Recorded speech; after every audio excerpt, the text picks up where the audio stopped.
Welcome to part 3 of the Mold Toxic series. So far, we have covered testing and treatment options, the role the low mold diet plays, and now I'm going to share with you how to make your home a safe haven. Before we get into this, I am home with 2 kids, a dog and a cat, because it is spring break. So if you hear a little bit of noise in the background, please give me a little bit of grace. I want to make sure that I get this episode out to you on time. Okay, obviously we know that mold can come from either our homes, office buildings, or even from the environment outside of our home, just that we live in. For some people, you are going to need direct exposure to become sick from mold. And then there are others, like myself, that we are the canaries in the coal mine. We get sick first, we get the sickest, and we take the longest to recover. People don't often believe us canaries, especially those who live with us and are completely fine, and it can be very lonely. I've been there before, and I know I can help. Today I'm sharing with you how to make sure your home is a safe haven. There are things that you have control over, and I'm excited to share them with you. Welcome to the Road to Living Whole podcast. I'm your host, Marian Mitchell. I help people diagnosed with chronic disease figure out how to eat so you can live life again. This podcast is going to teach you my realistic approach to eating well with chronic disease, plus all the lifestyle strategies that are essential to truly having the life you dream of. Need a friend to help you plan meals, navigate the complicated healthcare system, and regain confidence again? I see you, friend, and I have the answers you've been seeking. Grab your kombucha and notebook. Let's dive in. One question I'm often asked is, how do I know if my home is mold-free?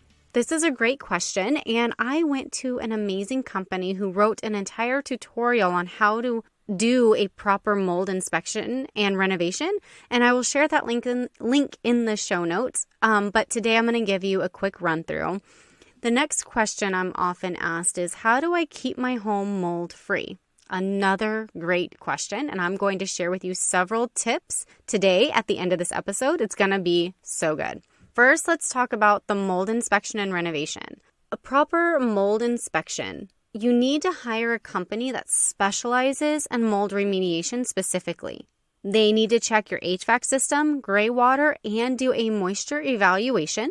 They need to take samples. They can't just put a little cup in the air overnight and take it and send it out for sampling. No. They need to take actual samples from questionable areas. And then if you do have mold and you need to do a mold renovation, you might want to consider moving out while they do that. Typically, a company will seal off the room and do all of that stuff, but mold spores can still get out. And if you're really sick, it might be a good idea to just get a break and let them do their job.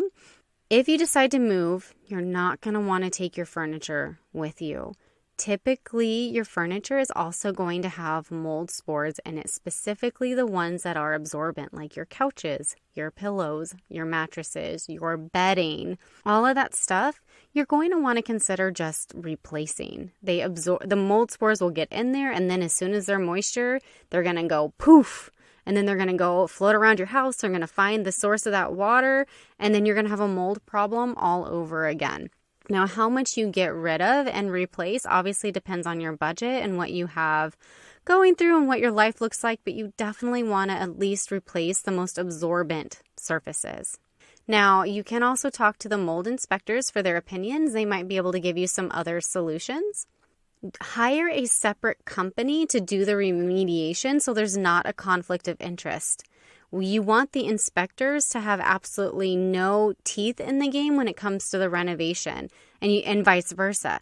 You want to make sure the renovation is done correctly, and the only way that you can do that is to have it tested afterwards, and you need that done by a separate company. Now, let's say your home is mold-free, it was in your office, or it's in the atmosphere, then thank goodness. Or you got the renovation done, and you had them test for it, and it's gone. Woo-woo! Here's 8 steps to take to keep your air clean and your home safe. Number 1, Invest in a high-quality air purifier. Air purifiers are there to just help keep the air clean. It will not work if mold is growing in your walls, okay? So it's not like a Band-Aid, okay? It's not going to just purify everything and you can just ignore that mold problem. But air purifiers can help keep the air clean and catch dust and things like that floating in the air. If there are mold spores from when you open your windows, it's been rainy, something like that, it'll catch them, and then just make sure you keep it clean. They are great for the rooms that you spend the most time in, specifically bedrooms. I'm a big fan of them in bedrooms and maybe in your office. Number 2, you need to dust weekly. Mold grows on dust. Now, I grew up with severe asthma, and we were always really good about dusting just because like dust allergies run in my family, and if an area was really dusty, my asthma would get worse. This habit has continued into adulthood, and then when I started learning about how to live for mold and canaries in the coal mine and all that stuff, I was like, oh, that really does make sense. Like, in moldy air, I can't breathe. So I do dust regularly, and I live in the desert, and I can dust, and a week later, it looks like I did literally nothing. So we're dusting all of the time, vacuuming regularly. It's really, really important. If you are struggling with this, you want to dust like even tops of bookcases and shelving and all of that stuff. You need to have a good good dusting routine. Number 3, don't let spills sit on carpet. If you have carpet, you need to vacuum it regularly, and you cannot let it stay wet. If stuff spills, it needs to be cleaned up right away. Now, I have kids. They leave their wet towels on the floor all of the time. It drives me absolutely insane. Do the best that you can. If water does spill, and it's a significant amount of water, put a fan on it so that it's not just sitting there and it doesn't. And it just, then we're asking for mold, right? So pick up wet towels, pick up spills right away, have a fan that, you can maneuver to blow on a wet area if things get wet. It's all about prevention.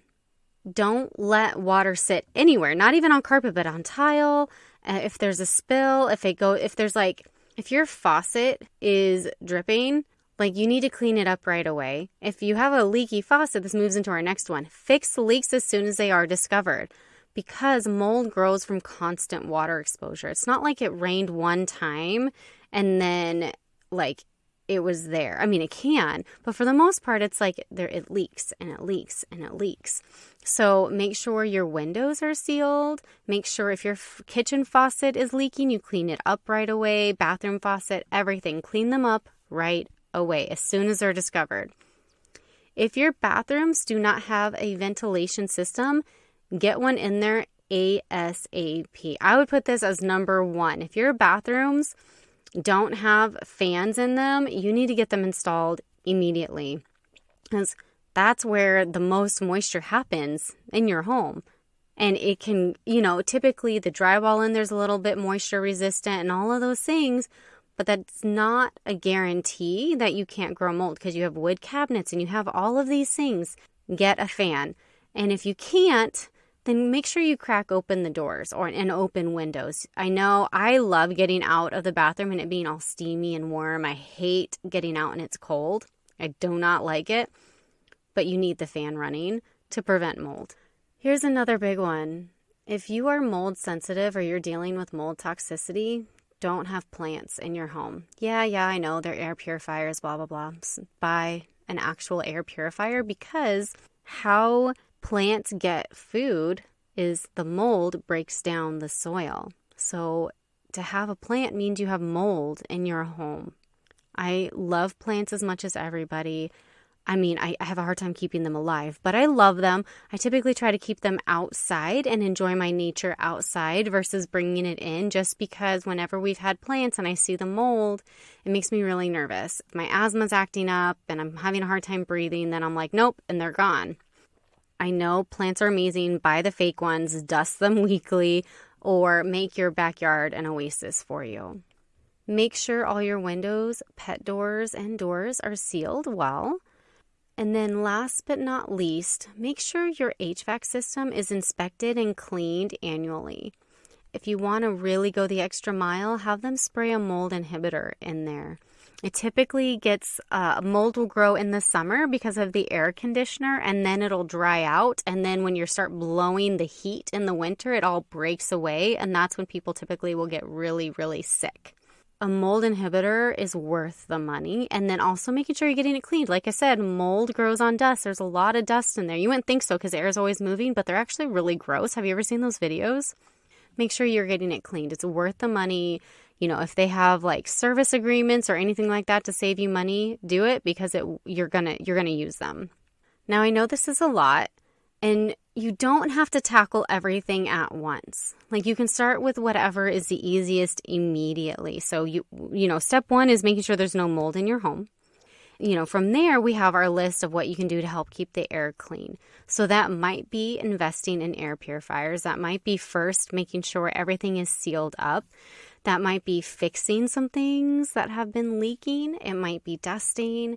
It could be getting your HVAC service because you haven't done it since you moved into the house and it's been like 10 years. You know, it's whatever you can afford, but you definitely want to make sure you're taking these steps and they are a priority for your life right now so that you can start feeling better. That's what's most important, but you do not have to do everything at once. Perfection's not required. We just want to make sure we get there eventually. Now, if you are struggling with mold illness and you want expert support on how to figure out this whole diet and lifestyle and what to do first and how to make it work for you, you can schedule a discovery call with me and we can kind of talk about it. We can talk about, you know, the diet, and we can talk about coaching. There are lots of options available for you. You do not have to go through this alone. The links will be in the show notes if that's something that you're interested in. I also have a free guide on how to get started with eating healthy and chronic disease. And if you're like new to this whole thing and you're like, I don't even know where to begin, start there. Completely free. You can kind of get an idea of my approach and how I do things and what I recommend. And then we can go from there. Today we talked about how to do a proper mold inspection and renovation and what to do in your home to help keep the air clean. Air purifiers, dusting, vacuuming, not letting water sit, fixing leaks, sealing things where the outside can come in, not growing plants, don't hate me, and then getting your HVAC system serviced. Oh, mixing up my words. If you have any questions, go ahead and, go to my website, find me on Instagram, and shoot me a message because I would love to hear from you. Thank you so much for hanging out with me today. If you found this episode helpful, would you do me a favor and help others find it by leaving a review, sharing a screenshot on social media, or sharing the link with a friend? By you sharing what you've learned, others are able to find this podcast and join our community. Be sure to check out my website, www.roadtolivingwhole.com, for over 160 delicious recipes, a variety of meal plans, and a blog packed full of even more healthy living tips. If you'd like to learn more about how to work with me as your coach, you can schedule a free consult through www.roadtolivingwhole.com/health-coaching/. Until next time, friend. Bye.